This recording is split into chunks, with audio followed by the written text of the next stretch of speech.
Vous souhaitez découvrir les coulisses d'une rénovation de A à Z jusqu'à la déco finale? Je vous dis tout dans cette série spéciale 3 mois pour rénover. Vous êtes prêts? C'est parti, générique!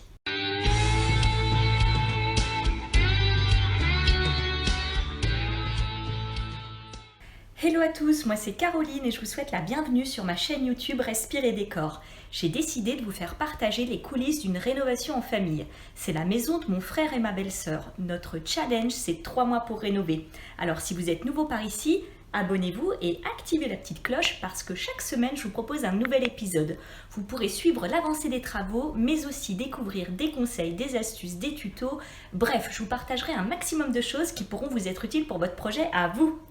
Alors dans cet épisode, je vous partage la pose du placo à l'étage et au rez-de-chaussée de la maison, mais surtout je vous dévoile nos petites astuces placo. Je vais également vous présenter un petit nouveau sur notre chantier et surtout restez bien jusqu'à la fin de la vidéo puisque je vous donnerai mon astuce placo pour mes projets d'aménagement intérieur. On pose le placo à l'étage et au rez-de-chaussée, on restructure les espaces. Allez go, c'est parti, je vous emmène avec moi dans la maison. Voilà, donc là nous sommes dans le salon. Donc il y a une partie du matériel avec des plaques de placo donc d'1,20 m. On retrouve aussi donc des rails, des fourrures et des montants. Et donc on a acheté tout ça puisque certains murs en fait vont être doublés, ce qui permettra en fait de passer l'électricité. Et puis le mur entre la cuisine et le salon séjour en fait, il va être en partie refermé puisqu'ici le projet c'est de poser une verrière atelier. Donc en fait il va falloir remonter la cloison et puis intégrer la pose de la verrière atelier. Donc ça fera l'objet d'un prochain épisode. Je vous expliquerai tout ça.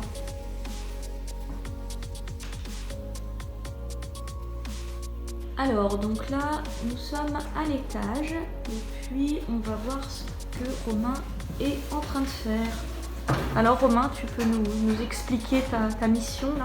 Donc là je suis en train de fixer les montants dans les rails pour constituer le doublage en placo style. D'accord. Le doublage qui va nous permettre d'une part d'isoler phoniquement puisqu'on a la maison mitoyenne à côté. D'accord. Et puis de passer aussi passer 2 prises électriques qui seront encastrées donc, dans ce mur là. Donc là je monte les montants, ensuite on mettra la laine de verre pour isoler et puis après on viendra poser les plaques. Ok, et ben parfait. Voilà, donc là le matériel est stocké juste derrière. Montant, rail, plaque de placo, donc en 60 parce que comme nous sommes à l'étage, les plaques de 120 ne passaient pas dans la montée d'escalier. Et puis donc les rouleaux de laine de verre. Alors donc là nous sommes à l'étage et du coup l'objectif c'est de remonter la cloison entre les 2 chambres. Alors là ça a commencé. Alors papa, tu peux nous expliquer un petit peu ce que tu prévois? Oui. Donc là, on va remonter la cloison placo à l'emplacement exact de la cloison brique et pour ce faire, il faut combler l'espace de la cloison brique au sol au niveau de la dalle. Ok. Donc on a mis deux langourdes vissées, une vissée dans la dalle et puis la deuxième vissée dans la première de façon à revenir au niveau du parquet.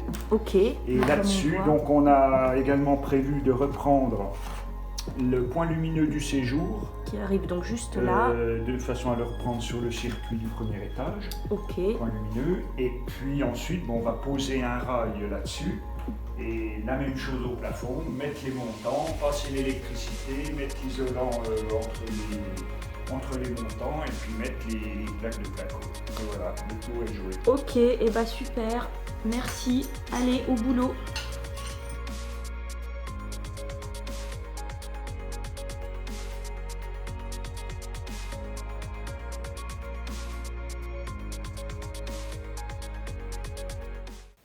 Alors, petit retour à l'étage après quelques jours et du coup la cloison a été remontée au cours du week-end grâce aux hommes de Londres. Donc en fait ce sont des copains à mon frère qui viennent l'aider le week-end. Donc voilà, là ils ont super bien bossé. Donc ils ont remonté la cloison entre les 2 chambres. Ils ont fait passer donc les gaines en vue de l'électricité. Voilà, et puis donc du coup là, moi ce que je vais faire c'est, grâce aux maps, reboucher en fait Voilà, tous les trous qui sont là dans les angles, de même au plafond. Voilà un petit peu, et puis je vais vous emmener donc de l'autre côté, donc dans la seconde chambre. Voilà, donc ça y est, la cloison entre les deux pièces est montée. Donc voilà, on va poursuivre, donc reboucher, et puis ensuite l'étape suivante ce sera faire les bandes à placo, donc ça fera l'objet d'un autre épisode. Alors, donc nous voici au rez-de-chaussée de la maison. Donc comme vous pouvez le voir, première étape du placo, avec donc au fond la pose de rails au sol et au plafond, la pose des montants, puisqu'il est prévu que ce mur-là soit complètement doublé et isolé. Donc je précise que c'est un mur mitoyen en fait avec la maison d'à côté. Et puis donc ce mur-ci, alors là, il n'est pas prévu en fait de l'isoler, puisque par la suite il y aura une isolation par l'extérieur, et donc là il est simplement prévu de redresser quand même ce mur pour partir sur une base saine. Donc voilà, il y a eu des fourrures en fait de poser. Et alors pourquoi on n'isole pas en fait tous les murs? Simplement la superficie de cette maison n'est pas très grande, donc c'est pour éviter en fait de perdre trop de place. Voilà, donc là ce sera l'emplacement du WC comme à l'existant, et puis donc ensuite une cloison sera remontée. On peut voir hein, les traçages au sol, et donc là il y a eu un petit peu de map de fait pour que les fourrures soient bien fixées.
Alors donc là on se retrouve pour le placo, et puis en fait je vais vous montrer un petit outil fait maison super pratique pour le placo.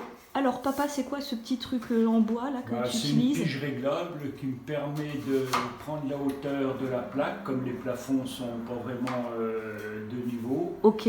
Donc là je prends la cote avec une cale d'1 centimètre au bas pour avoir mon jeu sous la dalle. D'accord. Et puis je prends la mesure précise au plafond, et ensuite je vais reporter ça sur ma plaque en enlevant 5 mm pour avoir un petit jeu. Alors je vous montre en détail là, la petite pige. Donc en fait c'est deux morceaux de bois attachés avec un petit bout de carton et scotch, et donc ça permet de coulisser en fait. Voilà. Alors au rez-de-chaussée, papa et Antoine sont en train d'installer les blocs portes. Voilà. Et du coup ils utilisent un petit outil bien pratique qui s'appelle comment? Un renvoi d'angle. Voilà, donc en fait quand on n'a pas la place, du coup, voilà.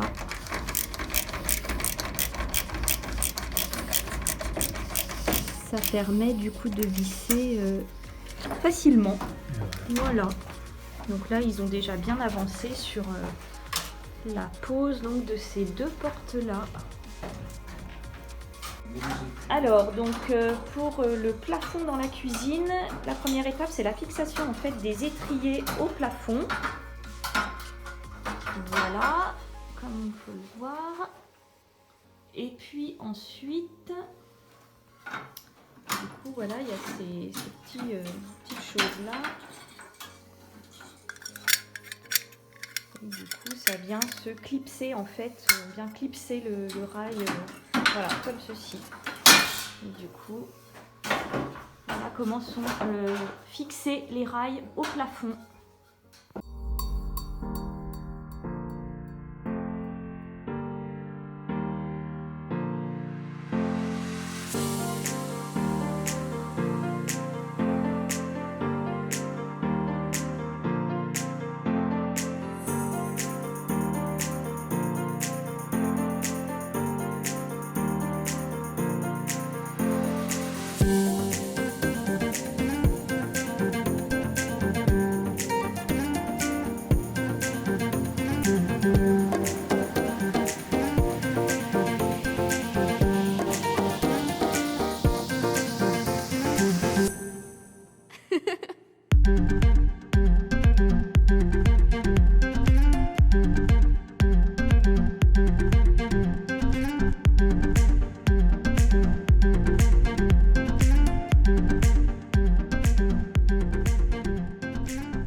Alors, à l'étage, il y a eu en fait une petite cloison qui a été montée juste ici, comme vous voyez.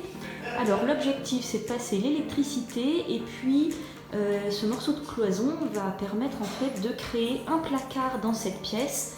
Placard donc qui ira jusqu'au plafond. Donc après, plusieurs possibilités, soit le fermer avec des portes coulissantes, ou alors une autre solution tout à fait sympa et même déco, c'est-à-dire barre de rideau et jolis rideaux qu'on peut accessoiriser après à la déco de la pièce sans aucun problème. Voilà, donc ça c'est parfois une petite astuce, on n'y pense pas toujours, mais pour créer du rangement, c'est vraiment l'idéal. Alors j'espère que ce nouvel épisode spécial Placo vous aura plu. Pour vous situer dans l'avancée des travaux, le Placo a démarré environ 4 semaines après la remise des clés de la maison, comme vous pouvez le voir dans le premier home tour. Du coup, ça fait environ 5 semaines que nous travaillons sur plusieurs postes en simultané, c'est-à-dire placo posé et placo collé, électricité avec le passage des gaines. De mon côté, j'ai déjà commencé les bandes à joints de placo et je vous montre ça dès le prochain épisode dans lequel je vous ferai quelques révélations. Et puis, pour tous ceux d'entre vous qui souhaitent cloisonner et délimiter les espaces sans vous lancer dans de gros travaux de rénovation, je vous ai préparé une série d'astuces sur mon blog. Je vous mets bien sûr dans la description quelques infos et quelques liens utiles. Et puis surtout, n'hésitez pas à partager dans les commentaires vos questions, vos retours d'expérience ou bien vos remarques. Alors merci à vous d'avoir regardé ce nouvel épisode. Si vous avez aimé, n'hésitez pas à mettre un petit pouce bleu, à partager cette vidéo et pour la suite de la rénovation en famille, si ce n'est pas encore fait, alors abonnez-vous. Allez, ciao ciao!